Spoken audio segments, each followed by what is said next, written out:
নমস্কার। International Vedanta society মায়ের বাড়ির পক্ষ থেকে আপনাদের সবাইকে জানাই শুভ সন্ধ্যা। এবং এখন যে অতিমারীর অবস্থা চলছে, যে প্যান্ডেমিক চলছে, সেই প্যান্ডেমিকের মধ্যে আমাদের এই ভার্চুয়াল ক্লাসগুলোই আমাদের একমাত্র উপায় আপনাদের সাথে কথা বলবার, যোগাযোগ করবার, ক্লাস নেওয়ার, ঈশ্বরীয় কথা বলার, আধ্যাত্মিক আলোচনা করার। কারণ এখন যেহেতু আমাদের প্রায় সব আশ্রমগুলোই ভক্তদের জন্য বন্ধ, যদিও আমাদের ভেতরের যা প্রার্থনা এবং সমস্ত কিছু সেগুলো চলছে, কিন্তু আমাদের যে বাইরের যে অ্যাক্টিভিটিস সেগুলো বন্ধ। আপনাদেরও অসুবিধা হচ্ছে, আপনারা অনেকেই ফোন করছেন, আমাদের হোয়াটসঅ্যাপ করছেন, আপনাদের কষ্টের কথা বলছেন। অন্য কোনো কষ্ট নয়, যে এই যে ঈশ্বরীয় একটা পরিবেশ, এই পরিবেশের থেকে যে আপনারা না চাইলেও আপনারা বঞ্চিত থাকতে হচ্ছে আপনাদের, সেই জন্য আপনাদের কষ্ট হচ্ছে। এটা আমাদেরও কষ্ট, ভগবানেরও কষ্ট। কারণ আমরা জানি ভগবান মানুষ ছাড়া একদমই থাকতে পারেন না, তার সারাটা জীবনই এইভাবেই গেছে। সেখানে আমরা এইভাবে আপনাদের সাথে যোগাযোগ করা ছাড়া আর আমাদের কোনো উপায় নেই। তো যাই হোক, টেকনোলজির ভালো মন্দ দুই দিকই আছে। তো এটা ভালো দিক যে অন্তত টেকনোলজির জন্য আমরা এইভাবে সামনাসামনি আমাদের দেখা না হলেও আমরা আপনাদের সাথে এইভাবে মিলতে পারছি, কথা বলতে পারছি। তা যাই কিছু হোক না কেন, আমরা জানি যে এই জগৎ পরিবর্তনশীল, সদা পরিবর্তনশীল। কিছুদিন আগে পর্যন্ত যদি আমরা দেখি আমাদের নিজেদের, যে আমরা সুন্দরভাবে বাইরে গেছি, মিলেছি, মিশেছি মানুষের সাথে, আমাদের অনুষ্ঠানও হয়েছে, প্রোগ্রাম হয়েছে, পার্টি হয়েছে, সব কিছু আমরা করেছি, আমাদের আমোদ প্রমোদ ফুর্তি সব হয়েছে। সিনেমা হলে গেছি, শপিং মলে গেছি, বাজারে গেছি, এই করেছি, ওই করেছি, বন্ধুদের সাথে মিলেছি, বিভিন্ন জায়গায় ঘুরতে গেছি, সব হয়েছে। এবং আমরা এটা ভেবেছিলাম যে এটাই নর্মাল। কিন্তু প্রকৃতি আমাদের বুঝিয়ে দিল যে এই যে আমরা সবার সাথে সুন্দরভাবে মিশছিলাম, কথা বলছিলাম, আনন্দ ফুর্তি করছিলাম, এটা যে কতটা দামি জিনিস সেটা প্রকৃতি কিন্তু আমাদের খুব ভালোভাবে বুঝিয়ে দিল। যে দেখো, তোমরা এই যে স্বাধীনভাবে ঘুরতে যেতে বা বেরিয়ে যেতে এবং ভাবতে যে এইটাই নর্মাল এবং এটা আমার অধিকার, প্রকৃতি কিন্তু আমাদের ঘাড় ধরে দেখিয়ে দিল যে এটা এত সহজ না। এখন আমরা শুধু একটু বাইরে যাওয়ার জন্য, যেন একটু বাইরে যেতে পারি, একটু বন্ধুদের সাথে দেখা হতে পারে, বা স্কুলে যেতে পারি, বা কলেজে যেতে পারি, বা অফিসে যেতে পারি, এক্সট্রা ভ্যাগেন্সা আমাদের কোনো কিছুর দরকার নেই, আমাদের বিরাট কোনো কিছুর দরকার নেই। আমরা যেন একটু স্বাভাবিকভাবে একটু মেলামেশা করতে পারি, আমরা এটার জন্যই কিন্তু আমাদের ছটফট করছি আমরা। কিন্তু যখন আমরা ওইখানে ছিলাম, ওই জায়গায় ছিলাম, তখন কিন্তু আমরা অনেক বেশি চেয়েছি, আরও লাগে, আরও দাও। তো প্রকৃতি বুঝিয়ে দিল যে থামতে শেখো, থামতে শেখো। তা আমাদের এই জিনিসটা জানতে হবে, যে আমাদেরও জানতে হবে যে একটা জায়গায় গিয়ে আমাদের থামতে শিখতে হবে, আমাদের থামতে শিখতে হবে।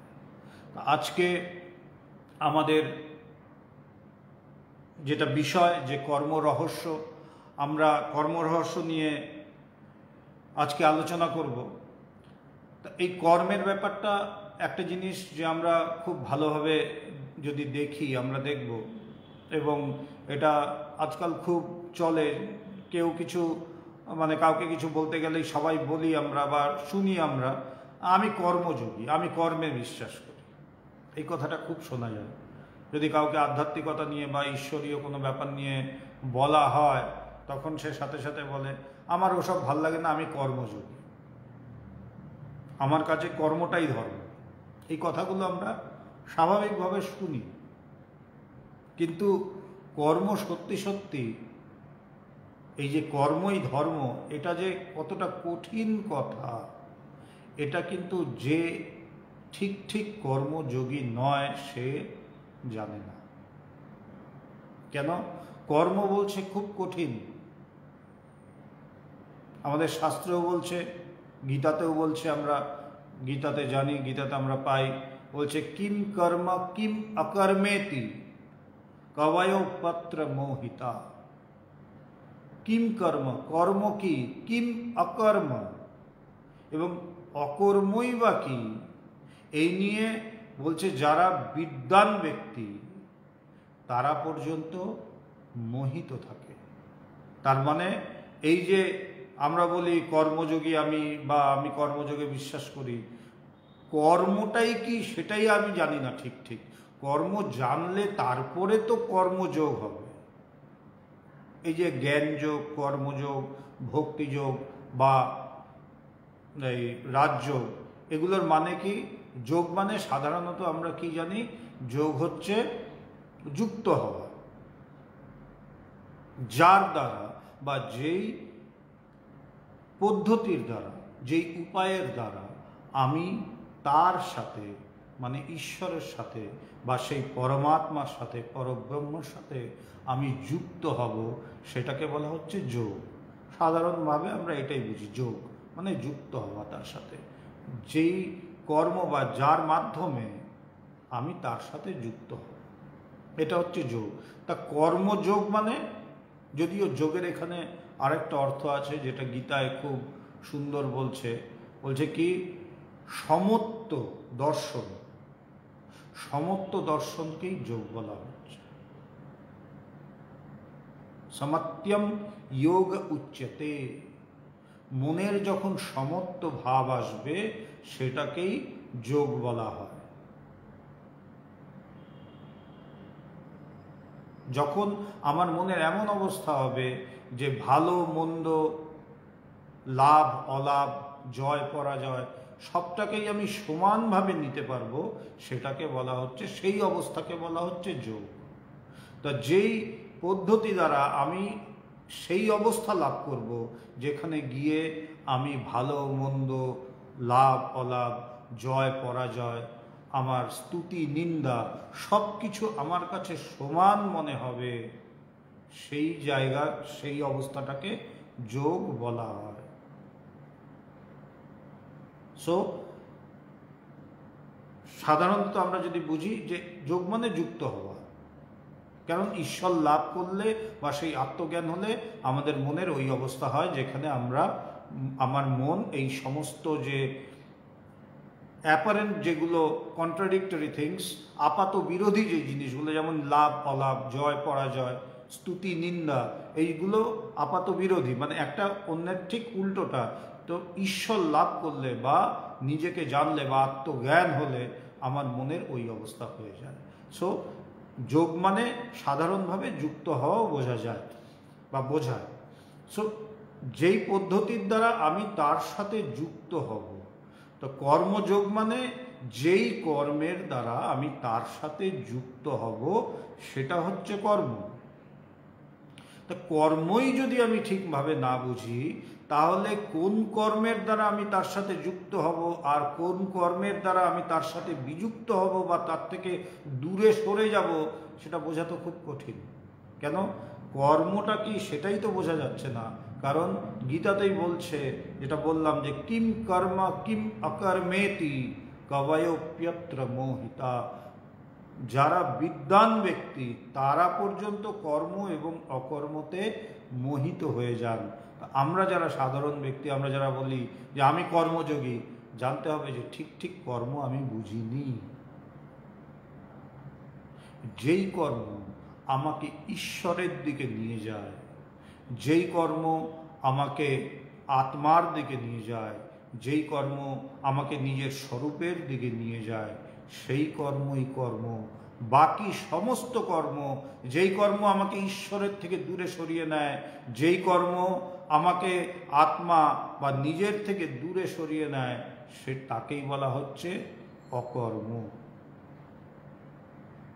তাই কর্ম এবং অকর্ম খুব ভালোভাবে জানতে হবে। তাহলে যখন আমি এই ডিফারেন্সিয়েশনটা জানবো, এই দুটোর মধ্যে পার্থক্যটা জানবো, তখন আমি সঠিক কর্ম করে তার সাথে যুক্ত হতে পারব। এই যে যেমন এখন প্রত্যেকটা জিনিসের আমরা জানি ভালো মন্দ দিক আছে। এখন যেমন যেই অবস্থাটা, অতিমারির যে অবস্থা, সেখানে আমরা দেখছি মানুষ মারা যাচ্ছে, মানুষ অসুস্থ হচ্ছে, ভীষণ বাজে অবস্থা। কিন্তু এর মধ্যে একটা সুন্দর জিনিস আছে, যেমন আমরা চারিদিকে পেপার খুললে চারিদিকে মৃত্যু এবং ইনফেকশন এই সমস্ত কিছুর আমরা খবর পাই, কিন্তু এর মধ্যেও কিন্তু কিছু ভালো ভালো খবর আছে যেগুলো সেইভাবে আমরা দেখি না বা আমাদের নজরে পড়ে না। আমরা যদি একটু ভালোভাবে আশেপাশে তাকিয়ে দেখি, আমরা দেখব অনেক ছেলেমেয়েরা এই সময়ে নিজেদের সব কিছু দিয়ে মানুষের সেবায় নেমে গেছে। কোথাও তারা সবাই মিলে টাকা তুলে খাওয়াচ্ছে, কোথাও অক্সিজেন সিলিন্ডার দিয়ে আসছে, কোথাও তারা রেশন পৌঁছে দিচ্ছে। এটাও কিন্তু একটা এই ভয়ঙ্করের মধ্যেও একটা সুন্দর দিক। যেমন ইংলিশে কথা আছে যে every cloud has a silver lining. প্রত্যেকটা মন্দেরও একটা ভালো দিক আছে। এটাও কিন্তু এই মন্দের ভালো দিক যে কি আমাদের মধ্যে এই সেবা করার যে বৃত্তিটা, এটা কিন্তু আমাদের মধ্যেই ছিল। এই বৃত্তিটা কিন্তু জাগিয়ে তুলেছে এই প্যান্ডেমিকে। তা এবার আমরা কর্মের ব্যাপারটাতে আসি, যে কর্মটা কি, বা কর্মের পেছনে যেই জিনিসটা, কর্মের যে সোর্স, উৎস, সেই উৎসকে আমাকে জানতে হবে। কর্মের উৎস কি হচ্ছে? কর্মের উৎস হচ্ছে চিন্তা। যেমন এই যে বললাম প্যান্ডেমিক সিচুয়েশনে অনেকেই বন্ধুবান্ধবরা মিলে জায়গায় জায়গায় খাওয়াচ্ছে, যাদের এখন চাকরি বাকরি নেই, খুব অসহায় অবস্থা, কোনো জায়গায় অক্সিজেন পৌঁছে দিচ্ছে, কোনো জায়গায় ওষুধ নিয়ে আসছে। তা প্রথমটা জিনিসটা কি হয়েছে? তাদের মধ্যে একটা চিন্তা এসছে, কি যে কিছু করি, এই অবস্থায় আমি কিছু করি, যদি কিছু যদি করতে পারি। এই যে তার চিন্তাটা প্রথম দিন একটু হালকাভাবে এসছে, তারপরে ওটা নিয়ে আরও চিন্তা করেছে, আরও একটু গভীর হয়েছে, তারপরে তার বন্ধুর সাথে ডিসকাস করেছে, জিনিসটা আরও গভীর হয়েছে। এই করতে করতে হঠাৎ দেখা গেল যে কর্ম করা শুরু হয়ে গেল। কিন্তু শুরুটা কোথায়? একটা চিন্তা দিয়ে। তাই বলছে আগে চিন্তাগুলোকে ঠিক করো। আমরা কর্মগুলোকে দেখা যায়, যেহেতু কর্ম হচ্ছে স্থূল, কিন্তু কর্ম আড়ালে যে চিন্তা, সেটা হচ্ছে সূক্ষ্ম, যেটা দেখা যায় না। সেইটা যদি ঠিক হয় তাহলে আমার কর্ম ধীরে ধীরে ঠিক হবে। তাই স্বামীজি এক জায়গায় বলছেন, স্বামী বিবেকানন্দ, যে চিন্তার দিকে তাকাও। কেন চিন্তার দিকে তাকাও? কেন? চিন্তাগুলোকে ঠিক করো। চিন্তা যদি ঠিক না করো, ওই যে চিন্তার সাথে কি, চিন্তা করলাম শেষ হয়ে গেল, একটা হয়তো মন্দ চিন্তা আসলো, কারো পরোপকারের চিন্তা আসলো, মানে পরোপকার বলি, কারো মানে অপকার করার চিন্তা আসলো, কারো ক্ষতি বা এরকম কিছু একটা করার চিন্তা আসলো, বা পরনিন্দা পরচর্চা করলাম, এতে আমার কি অসুবিধে? বলছে এতেও অসুবিধা আছে। কেন অসুবিধা আছে? বলছে এতে অসুবিধা হচ্ছে এটা যেন একটা ঢিল ছোড়া। একটা পুকুরের মধ্যে যদি আমি একটা ঢিল ছুঁড়ি, সাথে সাথে কি হয়? ঢিলটা ছোড়ার সাথে সাথে একটা তরঙ্গ ক্রিয়েট হয়। চারিদিকে আমরা দেখি গোল হতে হতে হতে হতে ওই জিনিসটা ছড়িয়ে যায়। ছোট্ট একটা তরঙ্গ একটা জায়গার থেকে শুরু হয়ে ধীরে ধীরে ধীরে ধীরে ছড়াতে থাকে তরঙ্গটা। ঠিক সেইভাবে আমি যখন একটা চিন্তা করি, ওই চিন্তার একটা তরঙ্গ, একটা ওয়েভ আছে, ও ধীরে ধীরে ছড়াতে থাকে। এটা ভালোতেও যেমন হয়, মন্দতেও ঠিক তেমনই হয়। ভালো মন্দ উভয় পক্ষেই এটা। এবং একটা সময় আমরা কি দেখি, ওই ঢিলটা মারার পর ওই একটু ভাইব্রেশন হয়ে ধীরে ধীরে তরঙ্গটা আস্তে আস্তে মিলে যায়, মিশে যায় জলের মধ্যে। জলটা আবার কিছুক্ষণ পরে স্থির হয়ে যায়। কিন্তু চিন্তার ক্ষেত্রে এই জিনিসটা কিন্তু শেষ হয় না, সে থেকে যায়। কেন? কিভাবে বুঝবো থেকে যায়? যে আমরা যখনই চিন্তা করি, স্মৃতিতে আনি আবার, তখন কিন্তু দেখি চট করে ওটা চলে আসে। এই জানিস তো, ওই যে ওই করেছিলাম, ওই যে একসাথে গেছিলাম পিকনিকে, চিন্তাটা চলে আসলো। তার মানে এটা স্টোর করা থাকে। প্রত্যেকটা কর্ম, প্রত্যেক এবং কর্মের আড়ালে যে চিন্তা, প্রত্যেকটার একটা এফেক্ট আছে। কোনো কিছুই কিন্তু তাৎক্ষণিক নয়, কোনো কিছুই তাৎক্ষণিক। প্রত্যেকটা কর্মের একটা যেমন এফেক্ট আছে, প্রত্যেকটা চিন্তারও তেমন এফেক্ট আছে। এই যে আজকে আমরা আমাদের মধ্যে অনেকেই পরোপকারের জন্য উঠে পড়ে লেগেছে, তারা করছে, মানুষের পাশে গিয়ে দাঁড়াচ্ছে, এটা কেন এসছে, কিভাবে এসছে? এমনি হঠাৎ করে?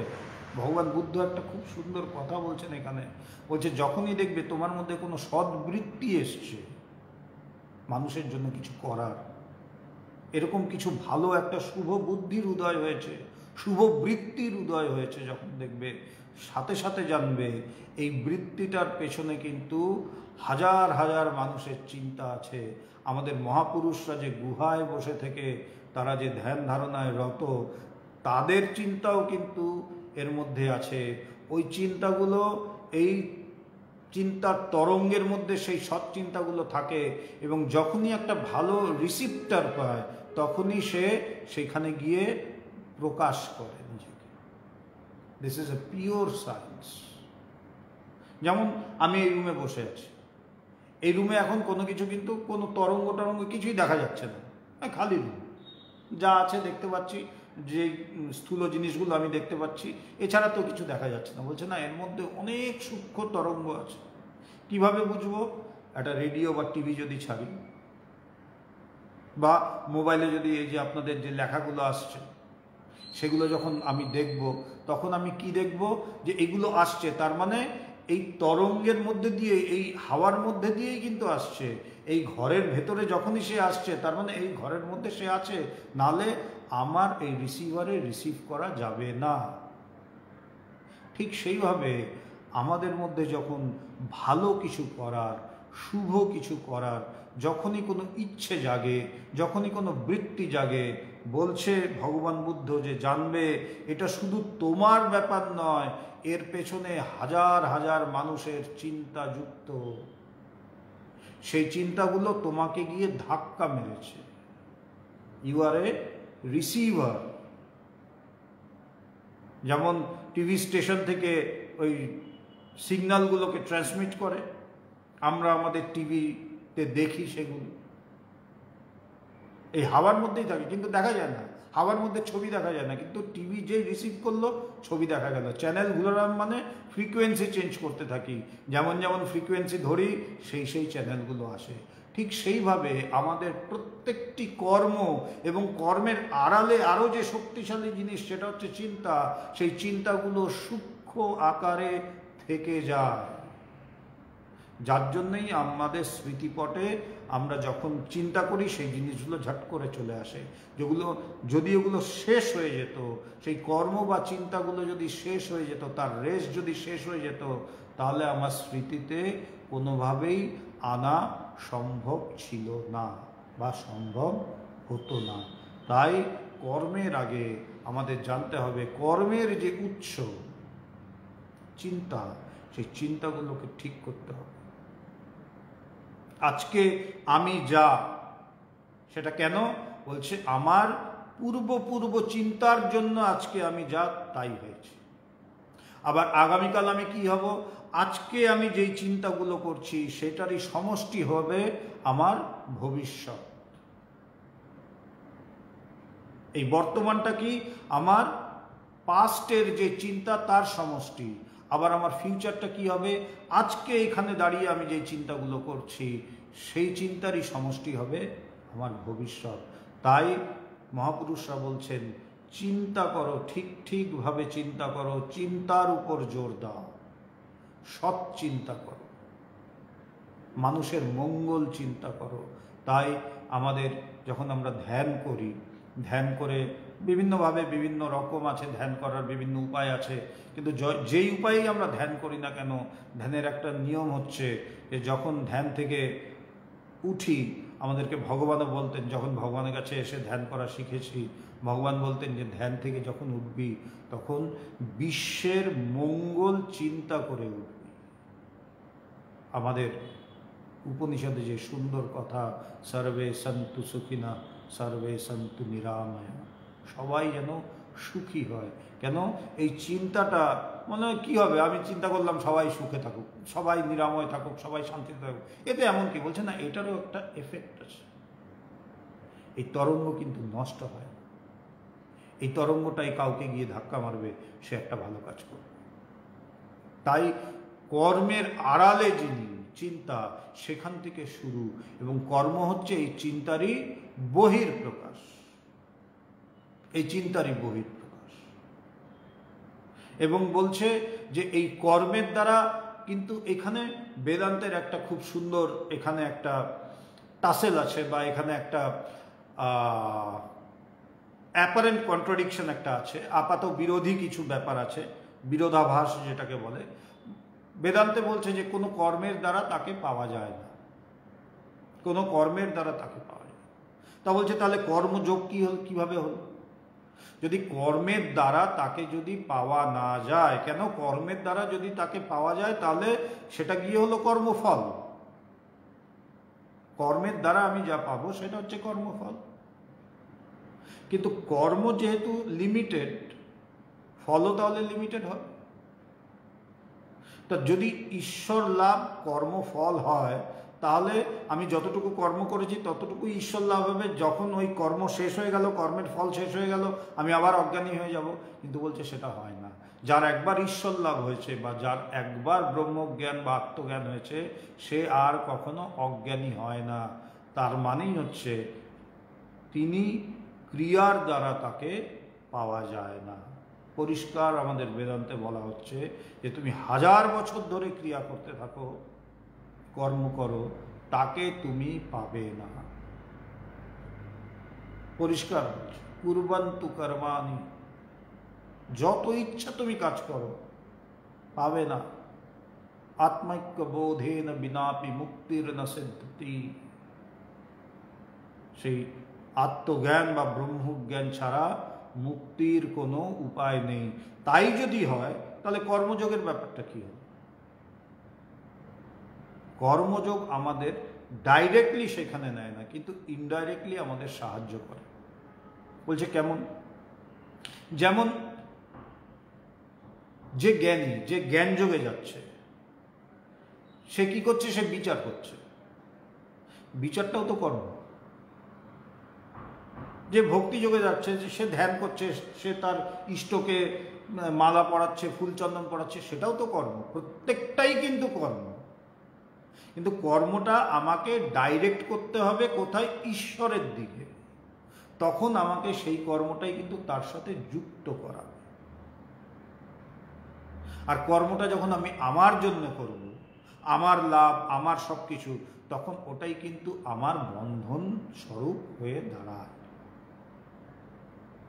তাই একই কর্ম, সেটা বন্ধনও হতে পারে, সেই কর্মই আবার আমাকে মুক্তির দিকে, আমাকে মুক্তি দেবে না সে, কিন্তু আমাকে মুক্তির পথ সে প্রশস্ত করে দেবে। কেন? বলছে আমি যদি নিষ্কামভাবে কর্ম করি, তাহলে সেটা কি করে? আমার চিত্ত শুদ্ধি করে। চিত্ত শুদ্ধি।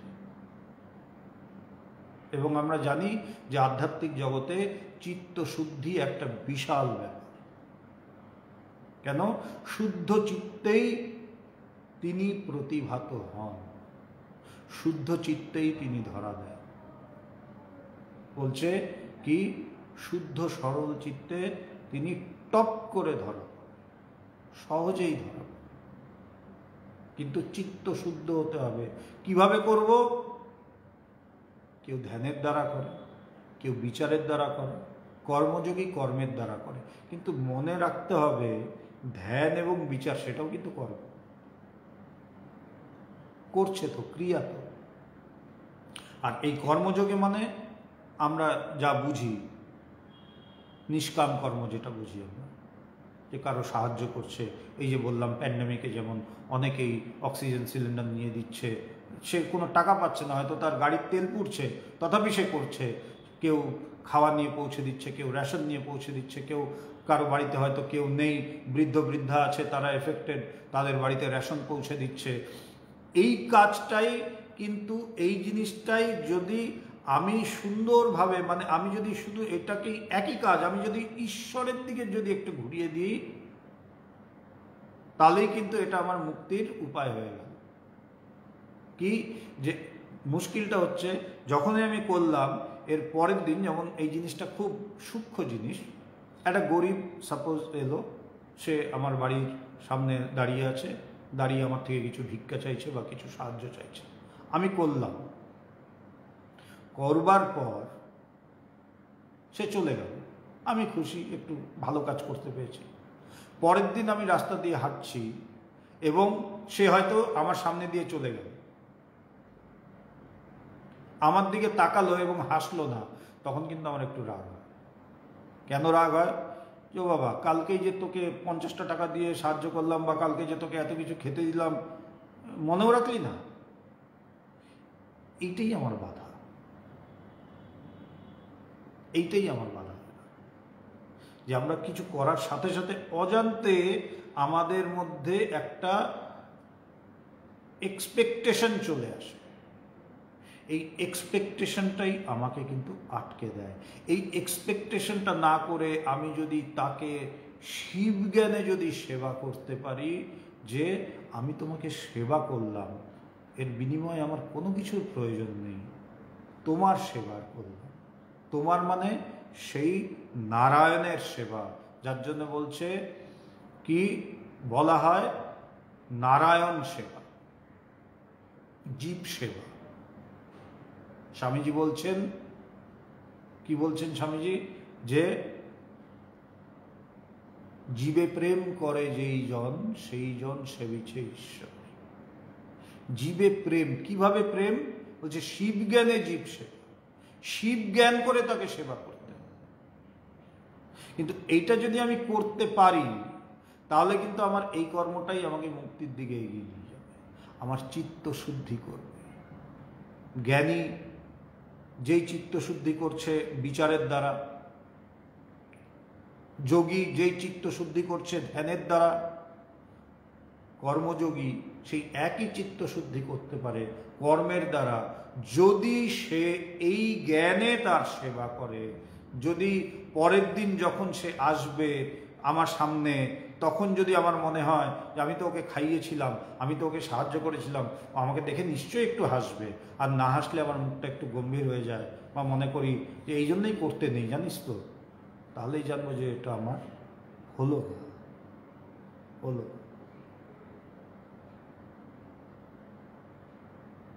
রহিম একটা খুব সুন্দর, রহিম বিশাল মহাপুরুষ ছিলেন, কৃষ্ণ ভক্ত ছিলেন, হিন্দিতে রহিমান বলতো বা রহিম।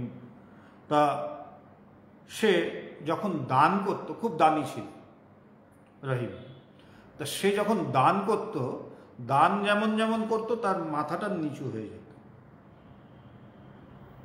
তা সবাই অবাক হতো যে এটা কেমন দান, দান করছে, হ্যাঁ বিশাল দানি, অনেক সে ভালো ভালো কাজ করে, অনেককে সাহায্য করে, কিন্তু এটা কেমন দান যে যখন দান করে তখন মাথা নিচু হয়ে যায়, যে দান করতে গিয়ে লজ্জা পায়।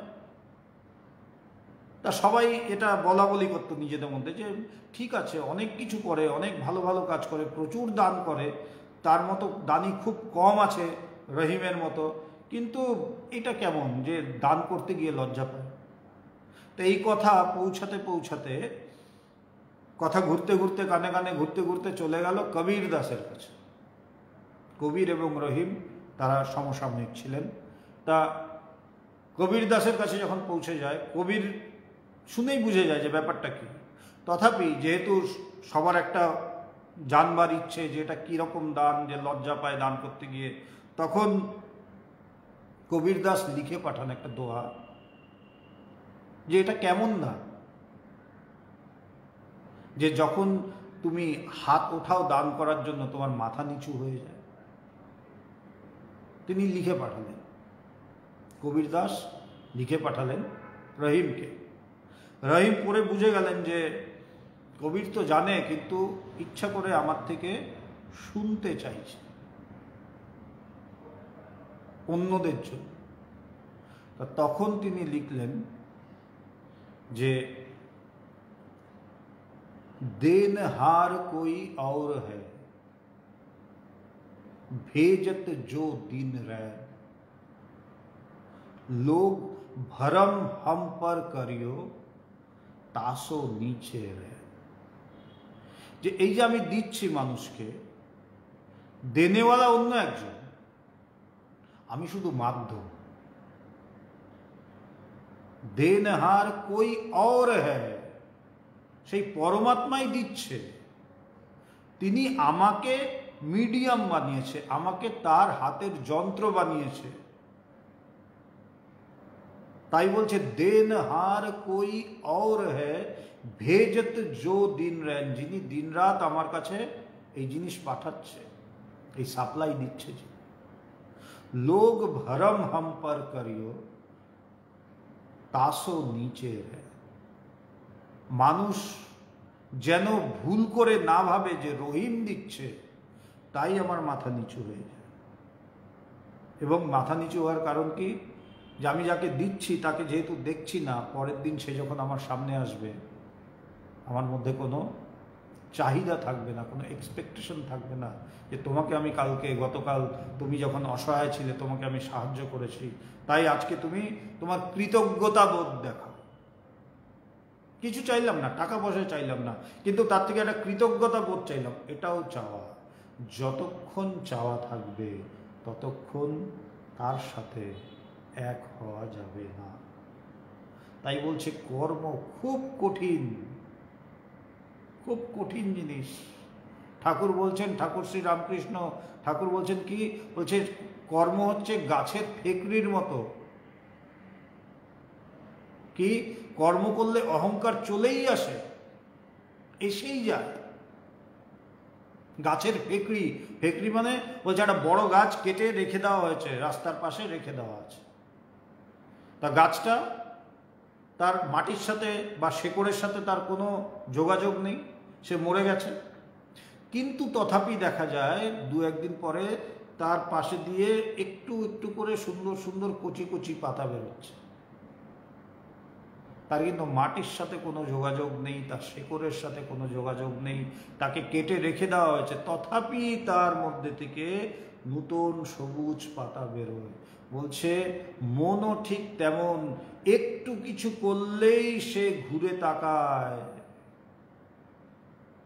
আমরা যদি নিজেদের দিকেই তাকাই তাহলে দেখব আমি যার জন্য এতটুকু করেছি আমার ঠিক মনে আছে করেছি, একদম বলবো এই আমি তোর জন্য করেছিলাম না। আর মজার ব্যাপার হচ্ছে আমার জন্য যে করেছে আমার কিন্তু সেটা মনে থাকে, ভুলেই যাই।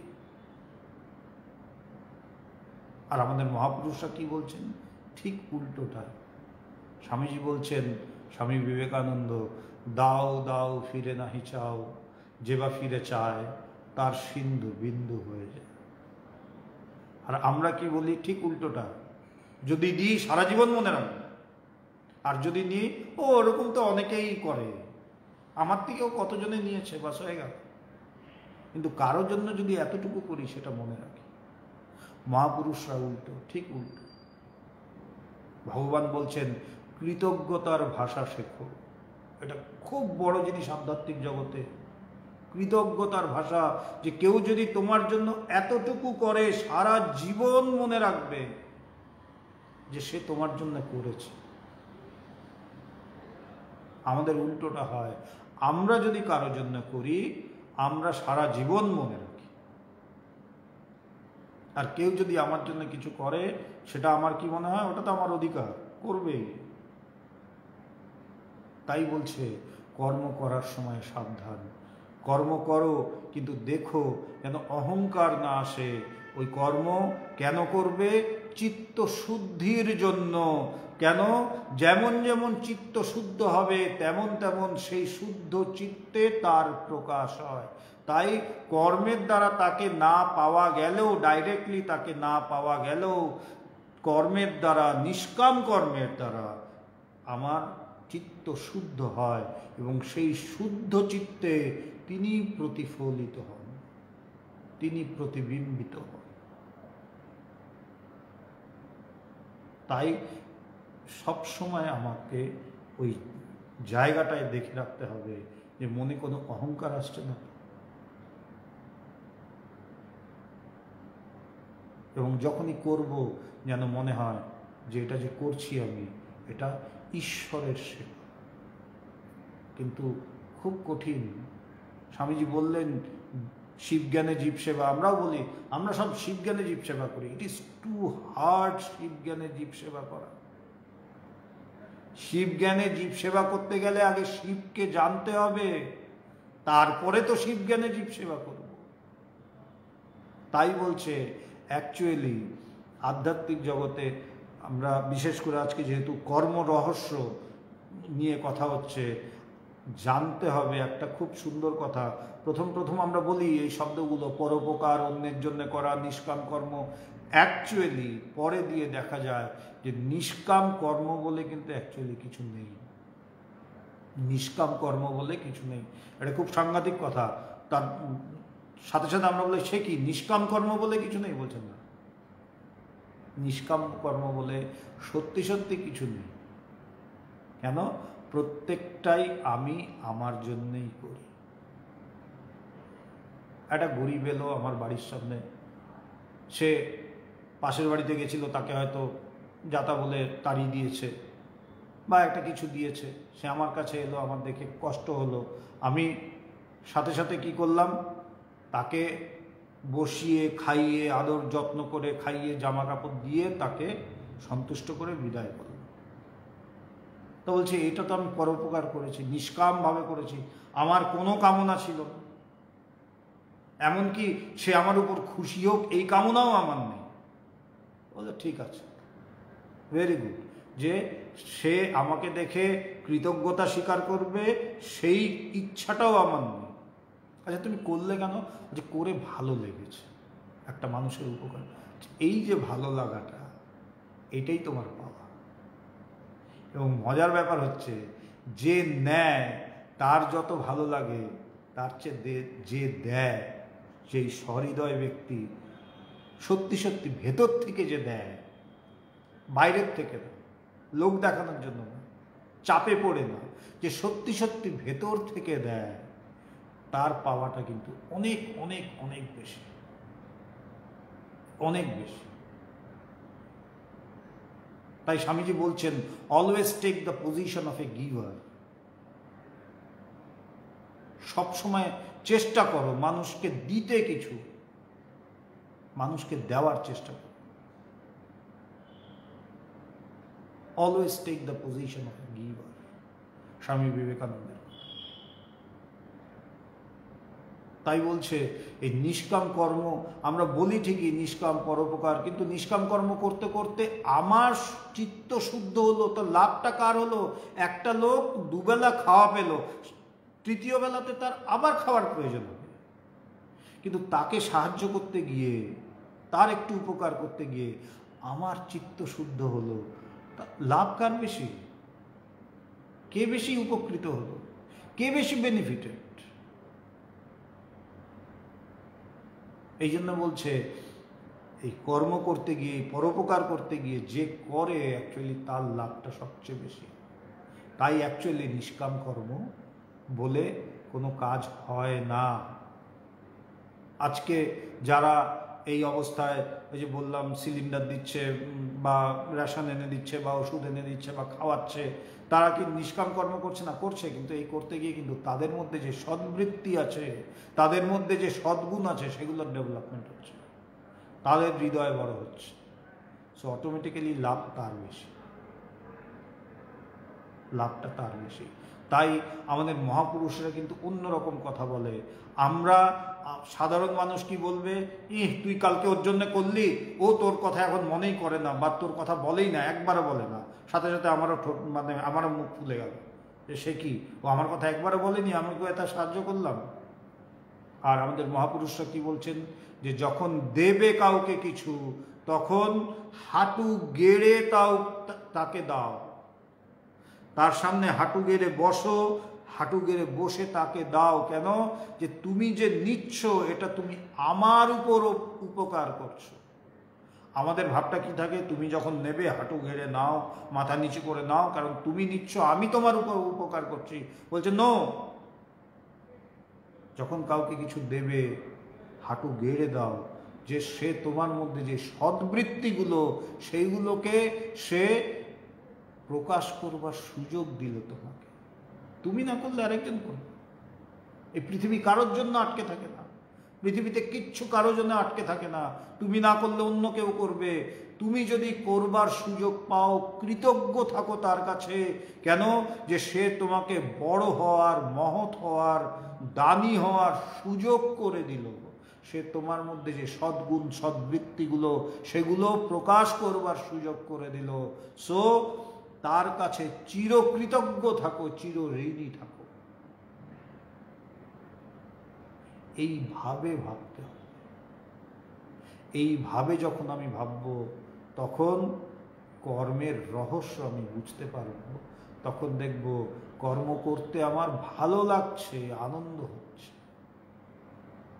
কর্ম করতে আমার আনন্দ হচ্ছে। এবং বললাম সত্যি সত্যি যে পরোপকার বলে কিছু হয় না। পরোপকার করতে গিয়ে সবচেয়ে বেশি উপকার হয় আমার নিজের।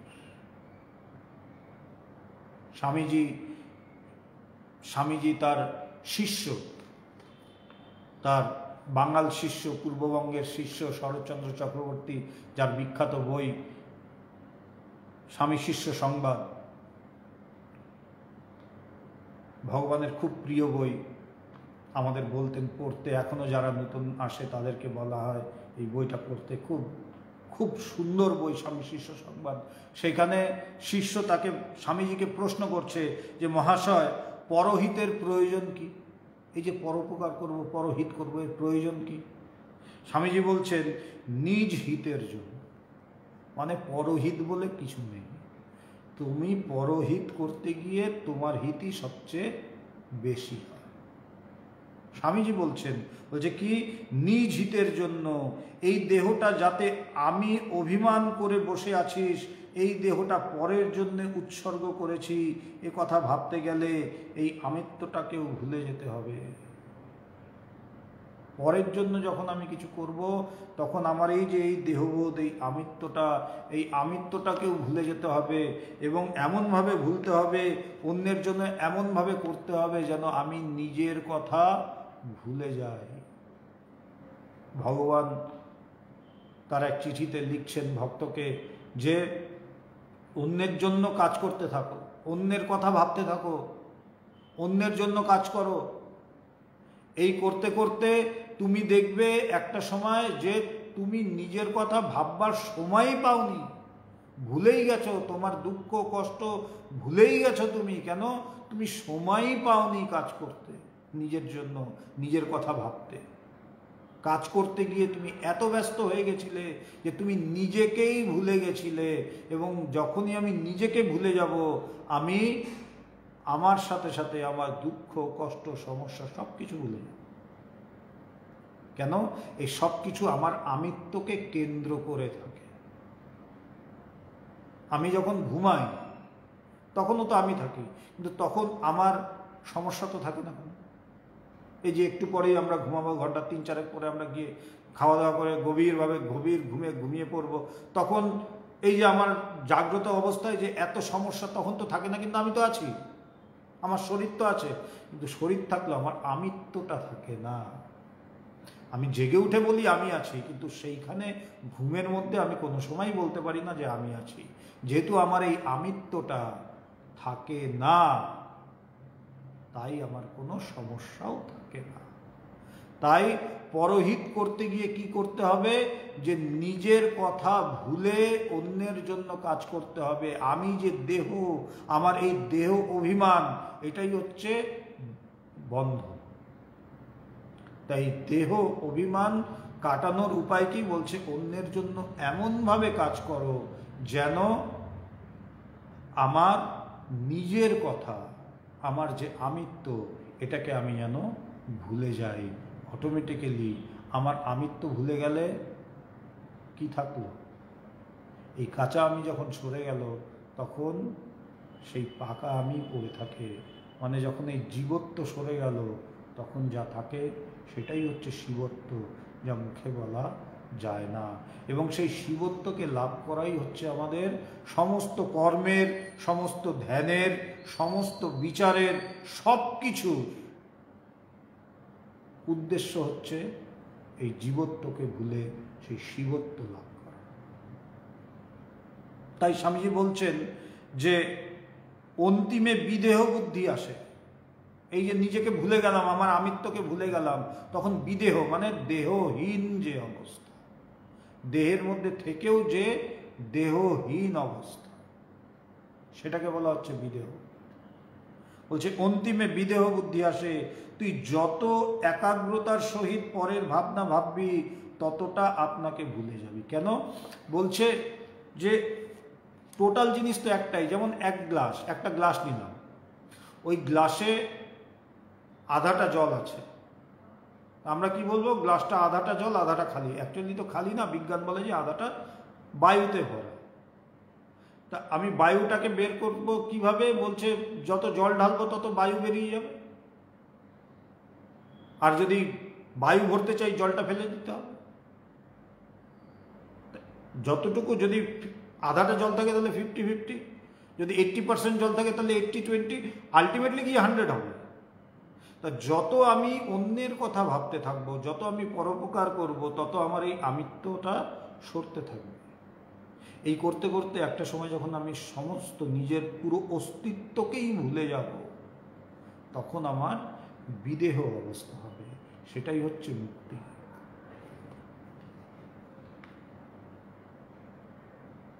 এরূপে কর্ম যখন ক্রমে চিত্তশুদ্ধি হয়ে আসবে, এই কর্ম করতে করতে চিত্তশুদ্ধি হবে। কর্মের দ্বারা ডাইরেক্ট তাকে লাভ করা যায় না, কিন্তু কর্মের দ্বারা চিত্ত শুদ্ধ হয় এবং সেই শুদ্ধ চিত্তে তার প্রতিফল তিনি ধরা দেন। যেমন আয়নার আমি সূর্যের নিচে আয়না রেখেছি, কিন্তু আয়নাটা ময়লায় ভর্তি। যদিও আয়নার কাজ হচ্ছে প্রতিফলন করা বা প্রতিবিম্ব দেওয়া, কিন্তু তথাপি সে দিতে পারবে না। কেন? যদিও সে সূর্যের নিচে এবং তার ক্ষমতা কিন্তু ঠিকই আছে, কিন্তু যেহেতু উপরে ময়লার আস্তরণ আছে, তাই সে সূর্যের প্রতিফলন করতে পারবে না। আমরা সূর্যের প্রতিবিম্ব সেখানে দেখতে পাবো না। আমার কাজটা কি?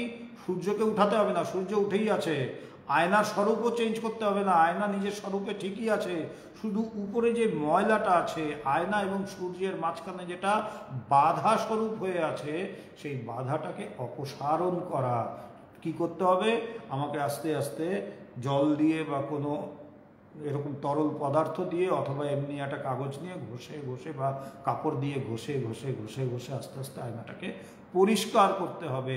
যেমন যেমন আয়নাটা পরিষ্কার হবে, তেমন তেমন সূর্যের প্রতিফলন হবে।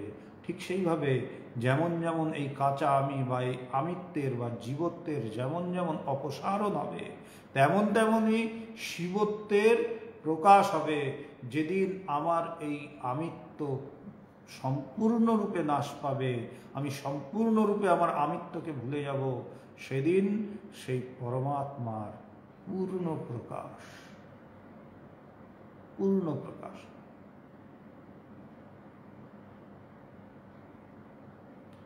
এইরূপে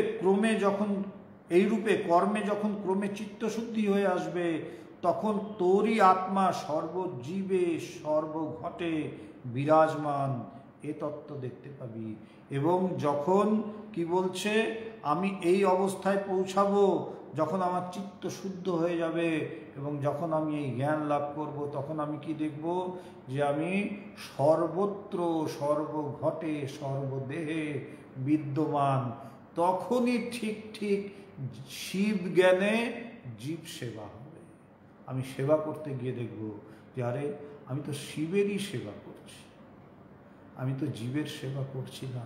কিন্তু তাকে শিব দেখতে গিয়ে, অন্য কাউকে শিব দেখতে গিয়ে আগে আমার নিজের মধ্যের যে শিব তাকে দেখতে হবে। নিজেকে শিব না দেখে অন্যকে শিব দেখা যায় না।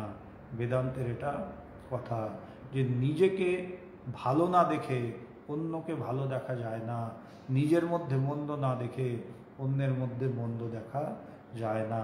তাই নিজের মধ্যে যখন আমি শিব দেখব, তখনই আমি সর্বঘটে সেই শিবকে বা সেই ব্রহ্মকে আমি অনুভব করব এই পরের হিত সাধন হচ্ছে আপনার আত্মার বিকাশের একটা উপায়, একটা পথ। এই যে কর্মযোগ, অন্যের হিত সাধন, এটা একটা উপায়। কিসের জন্য?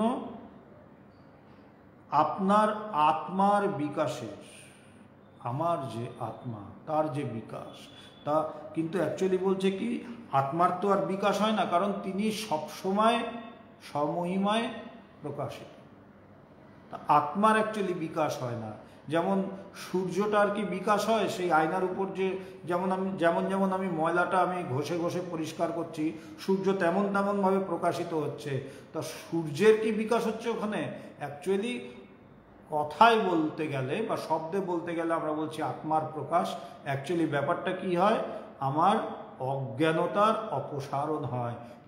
যেমন আমার অজ্ঞানতার অপসারণ হবে, তেমন সেই পরমাত্মার বা ব্রহ্মের বা আত্মার বা ঈশ্বরের প্রকাশ হবে। এরও উদ্দেশ্য হচ্ছে আত্মবিকাশ। তাই এই যে কর্মযোগ, এই কর্মযোগের উদ্দেশ্য কি? আত্মবিকাশ, ম্যানিফেস্টেশন অফ দ্য সেলফ। আমি যে সেই ব্রহ্ম, এরই যে প্রকাশ, এরই বোধ করা যে আমি সেই ব্রহ্ম। এবং তারপরে কি, যে আমি যে ব্রহ্ম, শুধু তাই নয়, সবই ব্রহ্ম, সব কিছু।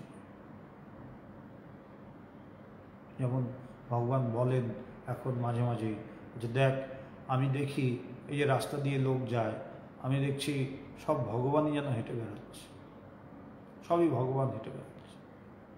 যখন ভক্তরা আসতেন কিছুদিন আগ পর্যন্ত, যখন লকডাউন ছিল না বা এই অবস্থা ছিল না, ভগবান বলতেন, বলছে এই যে দেখো তোমরা বসে আছো, আমি কি দেখছি জানো? যে এক ঘর ভগবান বসে আছে। এই অবস্থায় আসা, যে সর্বঘটে তাকে দেখা, সব কিছুতে তাকে দেখা। ঠাকুর মাকে পুজো করতে যাচ্ছেন, ফুল দিতে যাচ্ছেন, দিতে গিয়ে দেখছেন যে সব কিছুই কালী। শুধু সামনের মায়ের যে মূর্তি সেটাই শুধু চিন্ময় নয়, সব কিছু, সামনের ঘট সেটাও চিন্ময়, দরজা সেটা চিন্ময়, দেওয়াল চিন্ময়, নাটমন্দির চিন্ময়, সমস্ত কিছু চিন্ময়। তখন ঠাকুর আনন্দে কি করছেন? ঠাকুর ফুল নিয়ে চারিদিকে ছেটাচ্ছেন, শুধু মায়ের পায়ে দিচ্ছেন না, তিনি মায়ের পায়ে শুধু ফুল বেলপাতা দিচ্ছেন না, তিনি চারিদিকে ছেটাচ্ছেন ফুল বেলপাতা। কেন? যে সব কিছু চৈতন্যময়, সব কিছুকে পুজো করছেন তিনি। এই হচ্ছে লক্ষ্য, এই হচ্ছে উদ্দেশ্য। সেটা কর্মেই হোক, আর জ্ঞানেই হোক, আর ভক্তিতেই হোক, বা যোগ দিয়েই হোক, যেইভাবেই হোক, বা একাধিক উপায়ে হোক, আমার লক্ষ্য হচ্ছে সেই জায়গায় পৌঁছানো যেখানে আমি দেখব যে আমি সেই চৈতন্য স্বরূপ।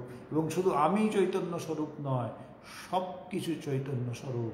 এমন ভগবান বলছেন যে আমি দেখছি এক ঘর ভগবান বসে আছে। এই জায়গায় পৌঁছে। এবং কর্মযোগ তাই বলতে খুব সহজ মনে হয়, কিন্তু সত্যি সত্যি কর্মযোগ করা খুব কঠিন। কেন কঠিন? তার মানে এই নয় যে আমি কর্মযোগ করতে মানা করছি, কিন্তু কর্ম করতে করতে আমার কর্মের যেটা উৎস, সেই চিন্তার দিকে যেন আমি তাকাই, চিন্তাটা যেন ঠিক হয়।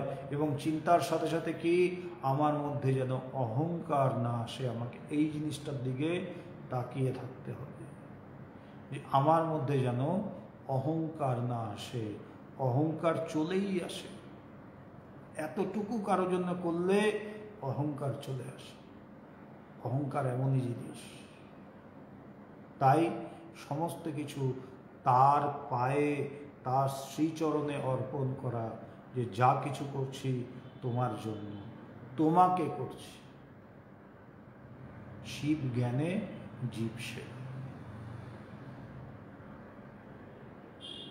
তাই কর্মের রহস্য হচ্ছে এটা, যে কি, যে কর্মের উদ্দেশ্যটা আমাকে জানতে হবে। কর্মই হোক, কর্মযোগী হোক, বা জ্ঞানযোগী হোক, বা ধ্যানের সাহায্যেই হোক, আমার কাজ বা আমার উদ্দেশ্য হচ্ছে তাকে লাভ করা, এবং তাকে লাভ করতে গেলে যেই কর্ম আমাকে তার দিকে ঠেলে নিয়ে যায় বা এগিয়ে নিয়ে যায় সেই কর্মই জানতে হবে ঠিক ঠিক কর্ম, আর যেই কর্ম আমাকে তার থেকে দূরে সরিয়ে নিয়ে যায় সেই কর্ম অকর্ম। আমার মনে পড়ে যাচ্ছে বলতে বলতে যে যদি আজকে সময়ও হয়ে এসছে যে ভগবান যখন সাধনা করতেন, তা ভগবানের সাধনা যেটা প্রসেস ছিল সেটা হচ্ছে যে তিনি চিন্তার দিকে তাকিয়ে থাকতেন। ভগবানের যেটা কথা যে ভাবনাকে ভাবো, যে চিন্তার দিকে তাকিয়ে থাকো, কোথার থেকে চিন্তা আসছে সেই দিকে চিন্তার উচ্চস্থলে তাকিয়ে থাকা। তা আমাদেরই যিনি ভাইস প্রেসিডেন্ট এখন আছেন, দুজন ভাইস প্রেসিডেন্ট, তার মধ্যে একজন হচ্ছে শ্রী প্রদীপ কুমার রায়, তা আমরা প্রদীপদা বলে রাখি সবাই। তা সেই প্রদীপদা ভগবানের সাথে অনেক বছর থেকেই যুক্ত, ভগবান এই পথে আসার আগের থেকেই ভগবানের সাথে যুক্ত তিনি। তা তিনি তখন ভগবানকে দেখতেন যে যেই মানুষটা এত অ্যাক্টিভ ছিল, এই নাটক করছে, এই করছে, মানুষের জন্য ঝাঁপাচ্ছে, সব কিছু করছে, হঠাৎ সেই মানুষটা চুপচাপ বারান্দার মধ্যে বসে চুপচাপ বসে আছে চেয়ারে, ঘন্টার পর ঘন্টা চলে যাচ্ছে, উনি সেইভাবেই বসে আছে। তো তখন তিনি গিয়ে বলতেন ভগবানকে যে আপনি কি করেন, এই যে চুপচাপ বসে থাকেন আপনি কি করেন কি? ভগবান তখন বলতেন আমি মাছি তাড়াচ্ছি। আপনি কি করছেন? যে আমি মাছি তাড়াচ্ছি। খাওয়ার উপর যেমন মাছি পড়লে আমরা সাথে সাথে তাড়িয়ে দিই, বলছে ঠিক সেইভাবেই উনিও মাছি তাড়াচ্ছেন। মাছি মানে কি? এই চিন্তা যেগুলো ভন ভন করে বেড়ায়, সেই আত্মস্বরূপের উপর যেই চিন্তাগুলো ভন ভন করে এবং সেই আত্মস্বরূপ আমার যে স্বরূপ সেটাকে ঢেকে রাখে, ভগবান সেই মাছি তাড়াচ্ছে। তাড়াতে তাড়াতে এক সময় কি দেখা গেল? মাছি আর নেই। সেই যা থাকলেও তাই মুখে বলা গেল। তাই আমরা কর্ম করতেই হবে, আমাদের কর্ম না করে থাকা যায় না। অর্জুনও জিজ্ঞাসা করেছিল কৃষ্ণকে, যখন শ্রীকৃষ্ণ প্রথমে জ্ঞানের কথা বললেন, জ্ঞানের পরে আবার কৃষ্ণ অর্জুনকে কর্মের কথা বলছেন, তো তখন অর্জুন নিজেও কনফিউজড হয়ে যাচ্ছে যে কী ব্যাপার, আপনি একবার আমাকে জ্ঞানের কথা বলছেন এবং আপাত দৃষ্টিতে জ্ঞান এবং কর্ম বিরোধী মনে হয়, প্রথম তাই মনে হয়, কারণ জ্ঞানে বলছেই যে কর্মের দ্বারা তাকে পাওয়া যায় না। তাই আমাদের প্রথম চিন্তাই আসে যে তাহলে কর্ম ত্যাগ করে দাও। বলছে না, কর্ম ত্যাগ করে কেউ থাকতে পারে না, এক মুহূর্তের জন্যও কেউ থাকতে পারে না, এক মুহূর্তের জন্যও কেউ থাকতে পারে। শ্রীকৃষ্ণ বলছেন যে এই ত্রিজগতে আমার বিন্দু মাত্র কর্ম নেই, কিঞ্চিত মাত্র কর্ম আমার নেই, তথাপি আমি কর্ম করি। কেন? নাহলে সবাই বসে যাবে। তাই কর্ম করতেই হবে, প্রত্যেককে কর্ম করতে হবে।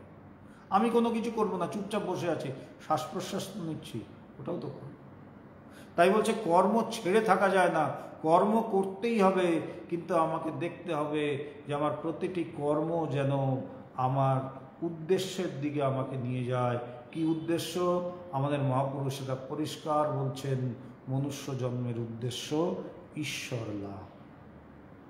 ঈশ্বর আমাকে যেন সেই ঈশ্বর লাভের, তাই যেই কর্ম আমাকে সেই দিকে নিয়ে যাচ্ছে আমি সেই কর্ম যেন আরো বেশি বেশি করি। এখানে অনেকেই আপনারা আছেন যারা গৃহবধূ, বা অনেকেই আছেন যারা অফিসে যান বা বিজনেস করেন। তাদের অনেক সময় মনে হয় যে আমার এই যে বিজনেস বা ঘরের কাজকর্ম সেগুলো আমার তো একটা অসুবিধে। এর আগের দিন ক্লাসেও আমরা যখন আলোচনা করেছি সেখানে দুটো প্রশ্ন ছিল এরকমই, যে তখন কি করব যখন আমাকে কিছু কাজ করতেই হবে, না চেয়েও করতে হবে। বলছে এগুলো প্রথম একটু বাধাস্বরূপ হয়, কিন্তু পরে ধীরে ধীরে আমি যখন প্র্যাকটিস করতে থাকি তখন এগুলো সহজ হয়ে যায়, এই প্রসেসটাও তখন সহজ হয়ে যায়। তখন হাত কাজ করে ঠিকই, সে সংস্কারবশত কাজ করতে থাকে, কিন্তু মন তখন ঠিক ঈশ্বরের দিকে থাকে। তাই বলছে এটাকে প্র্যাকটিসে আনতে হবে, এবং তখন আমি দেখব যে আমার দৈনন্দিন যে কাজ, যেটা আমাকে করতেই হয়, সেটা করলেও আমার এই পথে তখন সেটা বাধা হয়ে দাঁড়ায় না। এবং সেই কর্মটাই যদি আমি ভাবি যে এটা আমি ঈশ্বরের জন্য করছি, কিন্তু আবার বললাম এটা খুব কঠিন। আমি একটা কাজ করব কিন্তু সেটা ঈশ্বরকে দিয়ে দেব, সেটা খুব কঠিন কাজ। সেই গল্পের মতো একটা গল্প বলছি, খুব সুন্দর গল্পটা, হয়তো আপনারা অনেকে শুনেছেন, কিন্তু তথাপি আবার বলছি যে এক ব্রাহ্মণের একটা দারুণ বাগান ছিল, খুব সুন্দর বাগান। কর্ম কি জিনিস, মানে আমরা কিভাবে নিজেদের ঠকাই সব কিছুতেই, কর্মের ব্যাপারেও তাই। যে সেই ব্রাহ্মণের খুব নামডাক ছিল চারিদিকে, কেন? তার বাগানের জন্য। সবাই আসতো তার বাগান দেখতে, এত সুন্দর বাগান, সে নিজেই করত, দিন রাত খেটে বাগান। তো একদিন হঠাৎ একটা গরু সেই বাগানে ঢুকে যায়। দরজাটা হয়তো সে বন্ধ করতে ভুলে গেছিল, গেটটা। গরুর যা কাজ, সমস্ত গাছ খেয়ে টেয়ে একেবারে নষ্ট করে সব শেষ। ব্রাহ্মণ এসে যখন দেখলো যে তার সমস্ত গাছ খেয়ে ফেলেছে এবং সব তছনছ হয়ে গেছে, ব্রাহ্মণ আর নিজেকে ঠিক রাখতে পারল না। তখন সে হাতের সামনে একটা লাঠি পেয়েছিল মোটা, সেই লাঠি দিয়ে মানে সে সেই গরুটাকে প্রচণ্ড মারল, এমনভাবেই মারলো যে গরুটা মরে গেল। যখন মরে গেল তখন ব্রাহ্মণের হুঁশ হলো যে আরে আমি কী করব, ব্রাহ্মণ হয়ে গরু মারল, আগেকার দিনের গল্প। তো ব্রাহ্মণ হয়ে গরু মারা মানে বিরাট ব্যাপার। তা সে কি করবে, এখন কোথাও নিয়েও যেতে পারছে না, সে কোনো মতে এক কর্নারে সে রেখে দিয়েছে। তা যাই হোক, চারিদিকে ছড়িয়ে গেছে কথা যে ব্রাহ্মণ গরু মেরেছে। তো সবাই করছে, ব্রাহ্মণকে বলছে যে আপনি গরু মেরেছেন। তখন বলছে না না, আমি কেন গরু মারব। বলছে তাহলে? বলছে তো ইন্দ্র, হাত তো আমার ইন্দ্রিয়, কর্মেন্দ্রিয়, তা হাত মেরেছে, তাই ইন্দ্রিয়ের যিনি রাজা মানে ইন্দ্রদেব, ইন্দ্রদেব দায়ী এর জন্য, আমি দায়ী না। তা সবাই ভাবলো হ্যাঁ ঠিকই, ব্রাহ্মণ যখন বলছে ইন্দ্রই দায়ী। তা এই করতে করতে চারিদিকে ইন্দ্রের বদনাম হতে শুরু করলো। কথাটা ইন্দ্রের কানে গেল যে আরে এ তো মস্ত ঝামেলা, আমাকে বলছে আমি গরু মেরেছি। তা সে ওই ব্রাহ্মণের কাছে ছদ্মবেশে গেছে। ততদিনে ব্রাহ্মণ আবার একটু আস্তে আস্তে করে কিছুটা গুছিয়ে নিয়েছে, তার বাগান আগের মতো কিছুটা হলো। তা সে এসে সবার মতো বাগান দেখছে। তো বাগান দেখতে দেখতে সে বলছে আচ্ছা ব্রাহ্মণ দেবতা, এই গাছটা কার লাগানো? বলছে এটা আমি লাগিয়েছি। বলছে কি দারুণ ফুল হয়েছে। বলছে হ্যাঁ, প্রচণ্ড যত্ন নিতে হয়, সকাল বিকেল জল দিতে হয়, ওষুধ দিতে হয়, এই করতে হয়। বলছে সব আপনি করেন? বলছে সব আমি নিজে হাতে করি।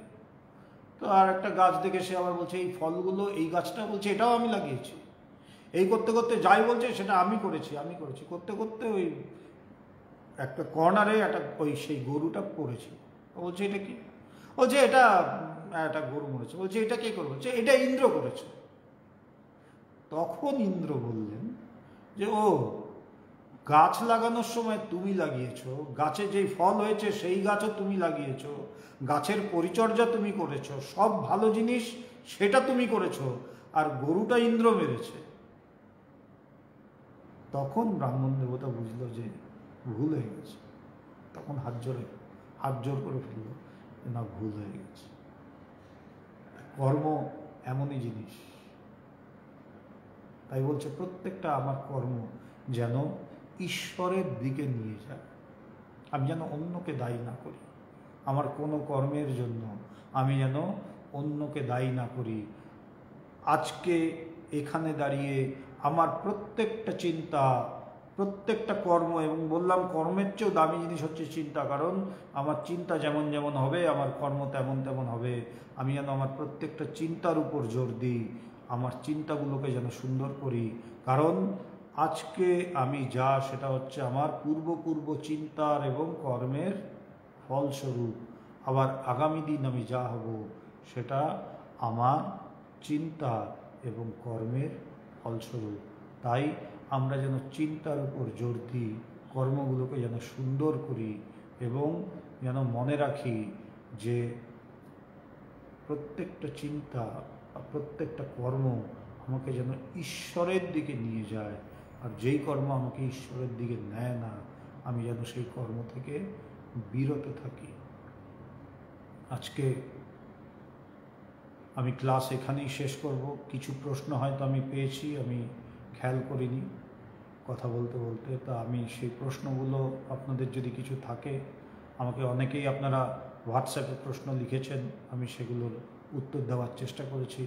যদি আপনাদের কোনো প্রশ্ন থাকে, কোনো জিজ্ঞাসা থাকে, বা কোনো কিছু আপনারা শেয়ার করতে চান, আপনারা আমাদের হোয়াটসঅ্যাপ নাম্বার জানেন, সেখানে হোয়াটসঅ্যাপ করতে পারেন, কল করতে পারেন। ভালো থাকবেন, এই চিন্তা নিয়ে থাকুন, এমন কর্ম করুন যেই কর্ম ঈশ্বরের দিকে এগিয়ে নিয়ে যায়। এবং প্রত্যেকটা কর্ম, সেটা বাড়ির ছোটোর থেকে ছোট কর্ম হোক, সেই কর্ম যেন আপনাকে, প্রত্যেকটা কর্ম যেন আপনার ঈশ্বরের দিকে পয়েন্ট করা থাকে। প্রত্যেকটা কর্ম যেন আপনার ঈশ্বরাভিমুখী হয়, প্রত্যেকটা চিন্তা যেন আপনার ঈশ্বরাভিমুখী হয়। এবং তখন দেখবেন যে কোনো কর্মই ছোট না, বা কোনো কর্মই আপনার বন্ধনের কারণ হতে পারে না। ভগবানের কথা বলে শেষ করি। ভগবান বলেন যে, দেখ, আমি আমার গুরুদেবকে দেখেছি, আমার গুরু মহারাজকে, স্বামী পবিত্রানন্দজির কথা তিনি বলেন, আমি দেখছি যে যখন তিনি বেদান্ত বলছেন, তিনি বেদান্তই বলছেন, প্রখরভাবে বেদান্ত বলছেন, প্রচণ্ডভাবে। তখন অন্য কোনো কিছু তিনি জানেনই না। আবার যখন তিনি রান্না করছেন, তিনি এমনভাবে রান্না করছেন যে পুরোটা মন ওই রান্নার মধ্যে, তখন তিনি রান্না ছাড়া আর কোনো কিছু জানেন না। আবার যখন তিনি গান গাইছেন, তিনি ধ্রুপদ গাইতেন, তিনি এমনভাবে ধ্রুপদ গাইছেন যে গাইতে গাইতে, সেই গান গাইতে গাইতে তার সমাধি হয়ে যাচ্ছে। এই হচ্ছে কর্মের রহস্য, যে আমি যাই করব, আমার সবটা দিয়ে করব, এবং সেটা যেন ঈশ্বরের অভিমুখে যায়। আমার প্রত্যেকটা চিন্তা, আমার প্রত্যেকটা কর্ম যেন ঈশ্বরাভিমুখী হয়। ভালো থাকবেন, সবাই সুস্থ থাকবেন।